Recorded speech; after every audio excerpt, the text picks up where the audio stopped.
All right, are we ready for Chapter 9? Why would any of the cowboys want to help Wyatt Earp capture one of their friends? Asked Jenny. For the money, answered the swamper. A lot of money. Wells Fargo has put out a huge reward for the robbers, $3,600. Wow, said Luke. That would buy a lot of video games.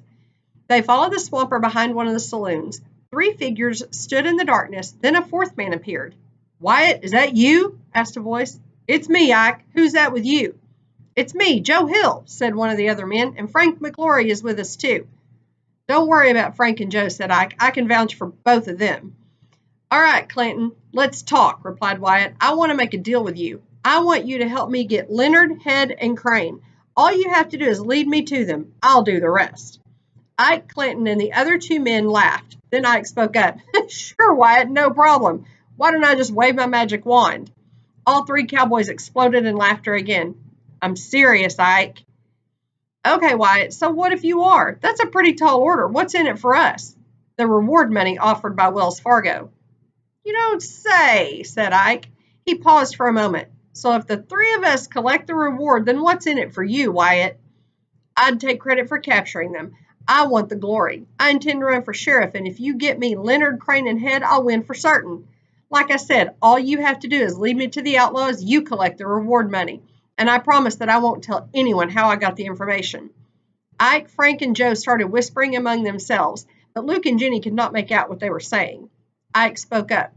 Look, Wyatt, this may get messy. Don't get me wrong, we're all willing to take the risk, but you have to understand, these guys are dangerous.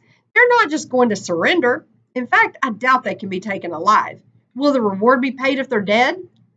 I'm not sure, Ike. Let me find out. I'll meet you back here tomorrow night. We'll be here. So what happens next? Asked Luke. We follow Wyatt, replied the swamper. They went back to the Wells Fargo office with Wyatt, who asked Marshall Williams for a favor. Would you mind sending a telegram to the office in San Francisco for me? Ask if they'll pay the reward dead or alive. Sure thing, Wyatt, replied Williams. What's this all about? Oh, I was just curious, that's all, said Wyatt. Marshall Williams sent a telegram to the Wells Fargo office in San Francisco. The reply came a short time later. Wyatt smiled as he read the telegram. He folded it, put it in his shirt pocket, and left. He hadn't noticed how Marshall Williams was taking an interest in the telegrams going back and forth. As the door closed behind Wyatt, he spoke out loud. I'd sure like to know what that was all about. Wow, that's sort of like email, said Luke, but how did it work? I know this was before computers or cell phones. You're right, Luke. A telegram is sort of like email, replied the swamper. Back then, there were telegraph wires that were mounted on poles, sort of like your modern telephone poles. These wires were sent to telegraph offices all over the country. Did you notice that piece of metal the operator was clicking on? You mean that thing that looked like a stapler? Asked Luke. Yep, replied the swamper. He used it to tap out a code. It's called the Morse code. The different sounds he taps represent different letters of the alphabet. The sounds travel through the telephone wires, and that's how he sends the message. And that clicking sound we heard, asked Luke, was the reply to the message. The operator printed out the message, and that's what Wyatt put in his pocket. He paused. I guess you could say that the telegraph is a great-grandfather to your modern-day email. Cool, said Luke. What now? Asked Jenny. We go back to the alley, replied the swamper. Remember, Wyatt said he'd meet Ike Clinton and the others there the following night. Come with me. The 3 arrived in the alley just in time to see Wyatt meet up with the 3 cowboys. I have good news, Ike, said Wyatt. The reward will be paid, dead or alive. Then you have a deal, Wyatt, replied Ike Clinton.